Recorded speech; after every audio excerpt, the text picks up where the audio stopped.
Alors, comment j'ai découvert ce cancer du sein? Tout simplement avec une douleur, donc une douleur qui arrivait quelques jours avant mes règles. Donc pour moi, rien d'anormal, c'était hormonal. Donc ça remonte au mois d'août 2024. Au mois de septembre, toujours cette douleur localisée sur un seul sein. Quelques jours avant mes règles, je m'inquiète toujours pas.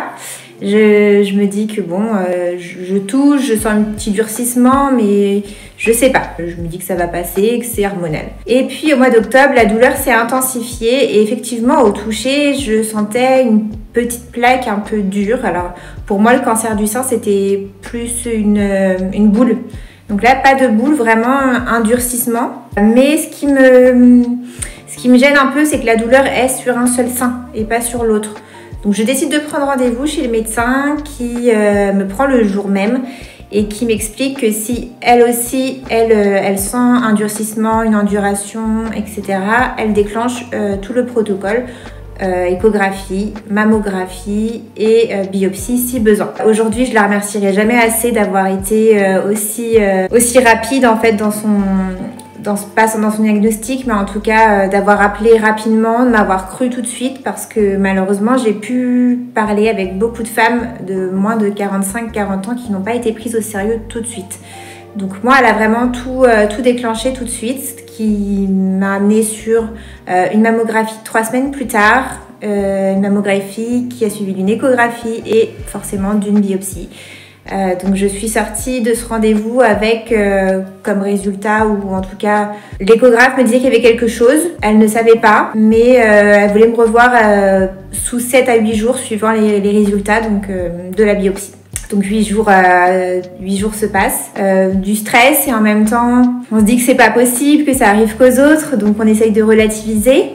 Et puis le jour du rendez-vous arrive, j'attends dans la salle d'attente un petit peu en avance, j'entends mon nom, la secrétaire en fait prononce mon nom, donc je sais qu'elle est au téléphone, j'essaye de pas écouter, et puis j'entends chimiothérapie suivi de mon nom, mais je me dis que j'ai mal entendu, et à ce moment-là l'échographe arrive, donc j'ai pas vraiment, le stress est monté, mais j'ai pas vraiment réalisé ce qui se passait. Et puis bon, elle m'a annoncé tout de suite que les résultats n'étaient pas bons, que la tumeur, donc la masse qu'on avait trouvée, était bien positive donc aux récepteurs hormonaux, récepteurs HER2. Donc pour le moment, je ne comprenais pas ce que c'était. En tout cas, c'était cancéreux. Et elle m'a expliqué qu'ils avaient parlé de mon dossier en amont et que je commencerais par de la chimiothérapie. Donc pour tout vous dire, quand elle m'a annoncé que c'était cancéreux, j'ai pas réagi. Je me suis dit, dis donc, c'est bien, tu pleures pas. Mais j'étais un petit peu à côté de mon corps en fait, j'avais pas vraiment, je réalisais pas. Et puis quand elle m'a dit vous allez commencer par de la chimiothérapie, bon alors là je me suis écroulée et là j'ai compris. C'est le mot chimiothérapie qui m'a plus impacté que le mot cancer finalement. Donc je suis ressortie de là un petit peu, ok j'ai un cancer mais je sais pas, je comprends pas, j'ai rejoint mon mari. Et à ce moment-là, j'ai appelé mes proches, tous mes proches qui étaient au courant de ce rendez-vous, donc ils savaient que ce jour-là, j'allais avoir un résultat positif ou négatif. Alors, suite à l'annonce, il y a beaucoup de choses qui se mélangent. La peur de faire mal à ses proches, parce qu'il y a l'annonce aux proches, il y a la peur de l'avenir, et en fait, tout de suite, je me suis dit, il faut que je fasse mes recherches, il faut que je comprenne, il faut que je sois actrice de ce protocole qui va commencer pour moi. Donc j'ai fait beaucoup de recherches, internet, réseaux sociaux. Alors tout n'est pas bon à prendre, on est d'accord, mais en tout cas ça m'a permis vraiment de comprendre le compte-rendu que j'avais avec moi. Ça m'a permis de comprendre les termes que je n'avais pas compris et de voir un petit peu où j'allais aller. J'ai fait des recherches sur des livres qui pouvaient m'aider aussi à traverser les traitements, parce que ce sont des traitements qui sont ultra invasifs. Donc comment pouvoir bien vivre avec les traitements. Et puis il y a eu les 2 semaines avant la chimiothérapie où on fait toute une batterie d'examens, où on voit l'oncologue, on voit un cardiologue, on fait un TEP scan. Donc le TEP scan permet de voir si le cancer n'a pas migré ailleurs que dans le sein, voir s'il y a des métastases. Et je vous avoue que ça a été 2 semaines vraiment très stressantes. Mon corps a carrément somatisé. J'ai eu des douleurs tout le côté droit, alors forcément le côté du cancer. J'ai eu très mal dans le ventre, côté droit, jusqu'à l'utérus, jusqu'à la jambe, jusqu'à ce que j'ai les résultats du TEP scan où là, on a bien vu que le cancer était bien localisé dans le sein et n'avait pas migré ailleurs. Et à ce moment-là, les douleurs sont parties. Donc comme quoi notre corps parle et là il a parlé pour moi, en tout cas le stress a parlé pour moi et il a fait des douleurs en fait dans tout mon côté droit. Donc comment j'appréhende un petit peu tous ces traitements, parce que moi je commence par de la chimiothérapie. Là j'en suis à ma dernière chimiothérapie depuis novembre, donc on est en mars. Ce qui s'ensuit, c'est une mastectomie, donc l'ablation complète du sein avec une reconstruction immédiate. Je vais avoir ensuite au mois de juin-juillet de la radiothérapie, voilà, sur plusieurs semaines.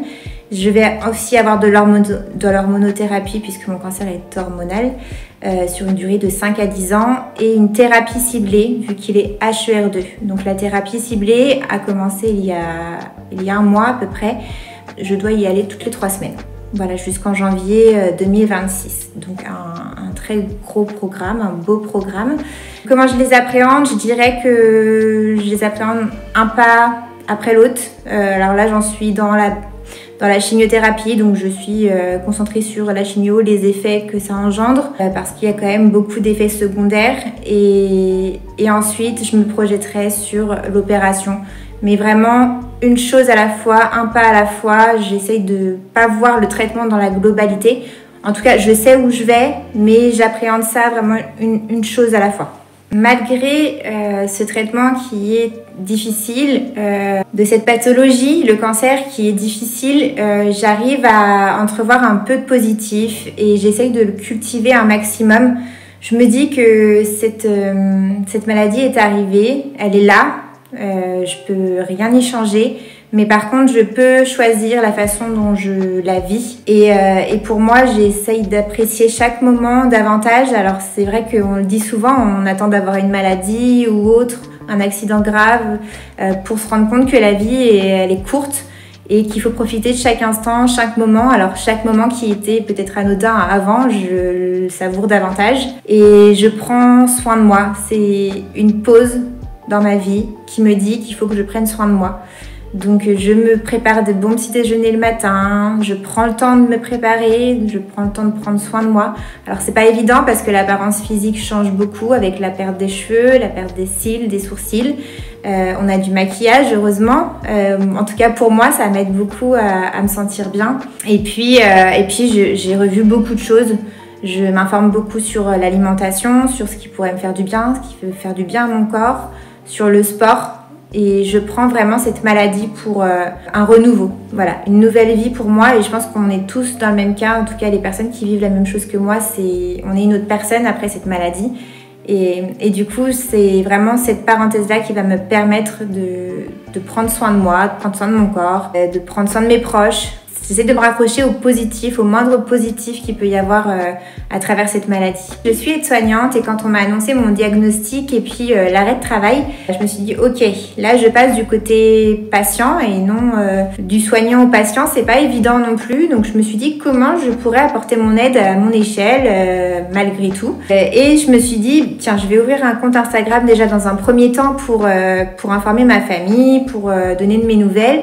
Et puis j'ai vite eu envie de partager ma traversée des traitements, de la maladie, ma façon de voir les choses. J'avais envie d'apporter un peu de légèreté, de positivité dans ce chemin qui est compliqué, qui est dur parce que les traitements sont quand même très invasifs. J'avais envie de partager ma façon de vivre les traitements avec mon alimentation parce qu'on a des traitements qui font baisser le système immunitaire.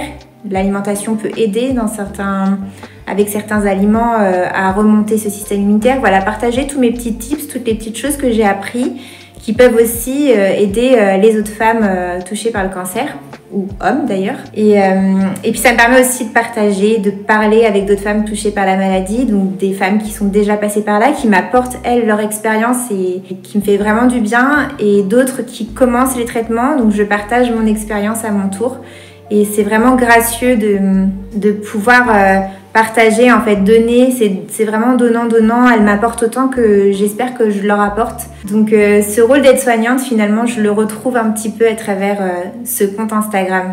Si j'aurais un conseil à donner à toutes les femmes, tous les hommes qui passent par cette étape de vie, par cette maladie, cette épreuve, ce serait vraiment d'accepter les émotions, d'accepter chaque émotion qui va vous traverser, parce qu'il va y avoir des jours où vous allez vous sentir super bien, où vous allez vous sentir déjà guéri, que tout ira bien, le moral, le physique, et il y a des jours où ça ira pas du tout, où le physique n'ira pas, où le moral n'ira pas, et c'est complètement légitime d'avoir ce genre d'émotions. Je dirais que c'est assez aléatoire. Si je reviens sur mes 3 mois de traitement, et je me rappelle d'avoir des journées où c'est vraiment difficile, où je suis énervée, où je pleure, et en même temps j'accepte toutes ces émotions parce que je sais que tout est passager, et je m'en rends vraiment compte maintenant que tout passe. Les jours mauvais ne sont pas là tout le temps. Il y a des jours où ça va, il y a des jours où le corps va bien aussi et le moral va bien aussi. Donc rappelez-vous ça, que tout est passager, même si le jour où ça va pas, ça paraît complètement difficile et insurmontable, les jours suivants seront toujours meilleurs.